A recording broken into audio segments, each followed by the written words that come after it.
Instead of waiting for 1 month to complete the validation, we already came out with a memorandum asking our field offices to distribute within the first 2 or 3 weeks an initial amount of 5,000 pesos per individual, per household whose houses were damaged. Again, the criteria would be for the poorest of the poor households, those members of the 4Ps, those who are in our listahanan, and those who are considered poor, even if they are not members of the listahanan or 4Ps. We are doing this in coordination with local government officials. The emergency shelter assistance should be given immediately, but we need to protect it.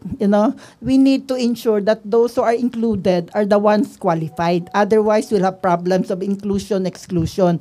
But at the same time, we need to shell out the money now, even a small amount, because if it's 2 months after, it will be too late. They need the money now to rebuild the house. That's why we agreed on a 5,000 pesos initial assistance so they can start buying the yero or the pader. Then we will do the deeper assessment and validation. So for partially damaged houses, it should be 10,000 pesos, an additional 5,000, and totally damaged houses, it should be 30,000 pesos.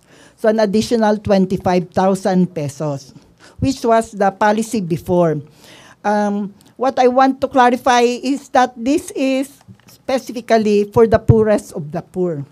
While many families have been hit by lawin, many professionals, as well as those relatively rich families, we would like to ask for their support and understanding that our aid will be given to the poorest of the poor. And they hope they understand why the poor has lesser capacities to rebuild on their own and government assistance is necessary.